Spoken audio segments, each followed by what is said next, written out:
guys, so today we are watching an Amoeba Sister video that acts as an introduction into heredity. So it adds on to our understanding about DNA and actually introduces some new genetics or heredity terms. To help us out, I wanted to actually do some notes that are based off of some of the things that they talk about with DNA, chromosomes, and genes. So I've started off with making a DNA molecule. So I'm going to actually write that this is one piece or molecule of DNA. And we can see that this little piece or molecule that I created has two strands, and they're in this helix formation. So in the dark blue we have our sugar phosphate backbone, and in the center here we have some nucleotides. So we have some complementary base pairing with our nitrogenous bases. Now, where do we find DNA? DNA is actually found in our nucleus. So if that is one of our body cells, we have a nucleus in the center. We know the nucleus as being our command center that holds all of our instructions for our body, aka our DNA. So DNA is found in the nucleus. Now, I just put a bunch of squiggles in here, and you may be wondering why. That's because DNA, although it looks like this, is not often in this linear, uniform structure. Instead, it's in this tangled mess here inside the nucleus. That's how our DNA looks the majority of the time. And I say majority, you're probably like, what? Don't worry, I will explain it. When our DNA is like this, we also use the term chromatids.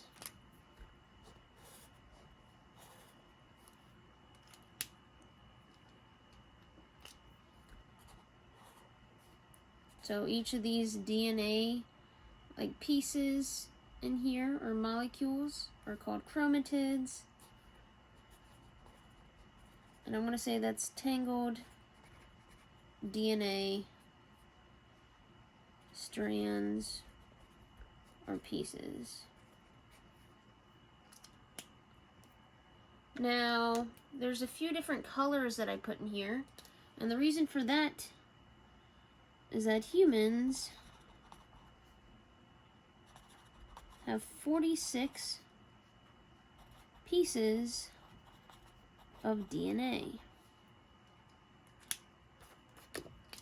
So I don't have 46 colors to show you, nor do I really have the space in there for that, but humans have 46 pieces of DNA. Now, we just watched that Amoeba Sisters video, so you might be trying to challenge me right now by saying, Miss Stone, they said 46 chromosomes.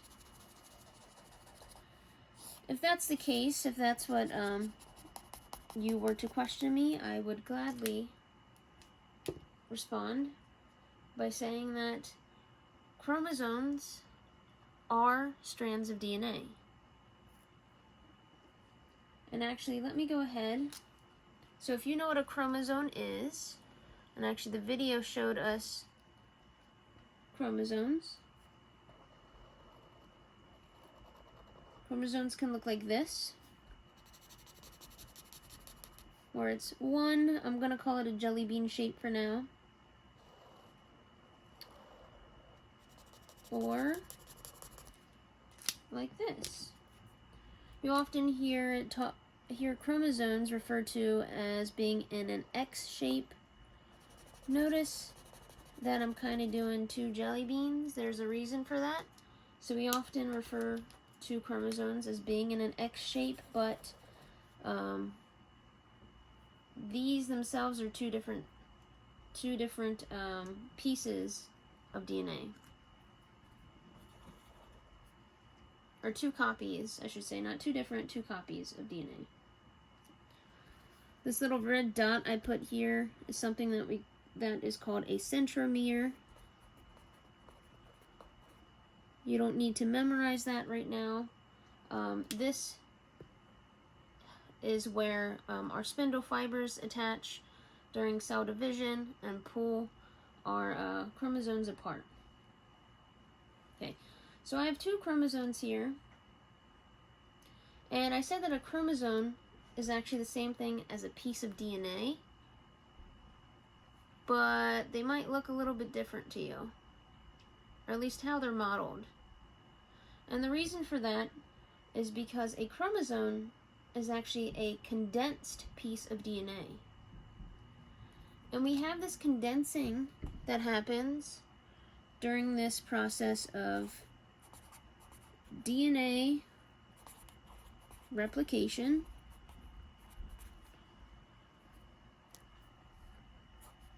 which is for cell division. So how do we get more cells? Well, our cells actually replicate their DNA and then divide into two. We will actually come back to DNA replication in more detail right before we talk about a process called mitosis. Right now we are focusing on DNA, genes, and how those genes code for proteins that help express certain traits. So we're going the route of talking about protein synthesis, but for the purpose of vocab, we're going to refer to DNA replication here just for a little bit.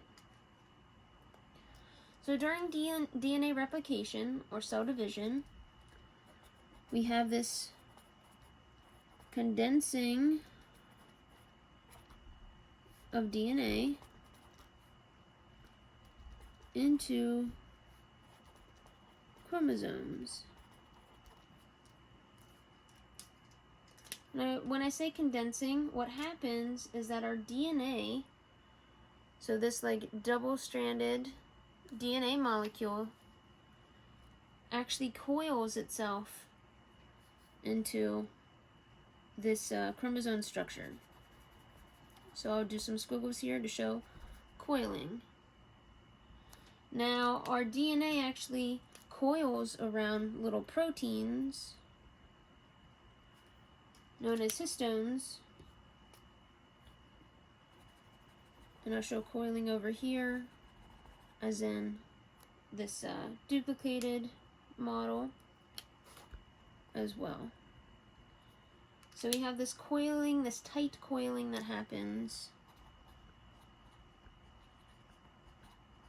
to make chromosomes.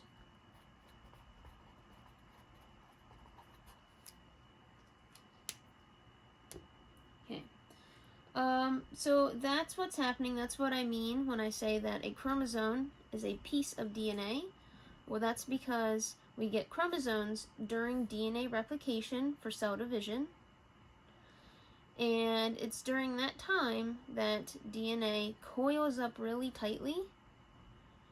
The reason for this coiling is so that all of the genetic information is tightly packed, and we don't have to worry about that information being broken apart during that division, during that divide. Because remember, typically our DNA is a bit of a mess in that nucleus. So for cell division, it condenses so that it all stays together.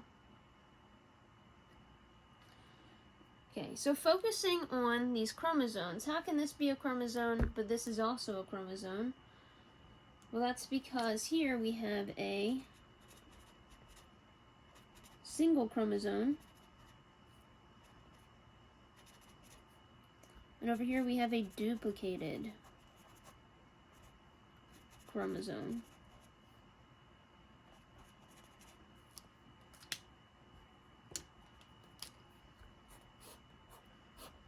So a single versus duplicated. And here's why I like to go over vocab, because we have some terms that can be used kind of interchangeably. So a single chromosome is also referred to as a chromatid, just like our DNA up here in the nucleus was also referred to as chromatids. This single chromosome is also referred to as a chromatid. And this chromatid, or this single chromosome, again, is one full piece of DNA. So it is one full piece of DNA. I just made that a little bit hard to read. One full piece of DNA. Now looking at our duplicated chromosome, so this is after DNA has been replicated. On this side, we have an exact copy of the other chromatid. So here we actually have two chromatids. Chromatid 1. I won't put the 1 or 2, but chromatid 2. And these are actually referred to as sister chromatids. So sometimes you'll hear this structure referred to as a chromosome, as a duplicated chromosome, or even sister chromatids. I know that can be a little bit confusing, and that's why I'm doing this. So what about genes? So genes are what we're really going to focus on right now for protein synthesis. So when it comes to genes, I'm going to draw our DNA molecule here. I'm going to draw our chromosomes, and I accidentally used the wrong color. That's okay. Okay, so I went ahead and wrote out the rest of my genes here. So I also have hair color and disease resistance. Remember, a gene is a segment of DNA that codes for a protein that helps express a trait. Okay, so we can see that this segment of DNA can also be found in these chromosomes, because chromosomes are DNA, just tightly coiled. Now, keep in mind we have 46 chromosomes, so different DNA makes up each chromosome, so each chromosome actually contains different traits. And actually, to add to this, so you may have noticed, obviously this is just an example, but there's some spaces between my traits here. That's because there's also some non-coding areas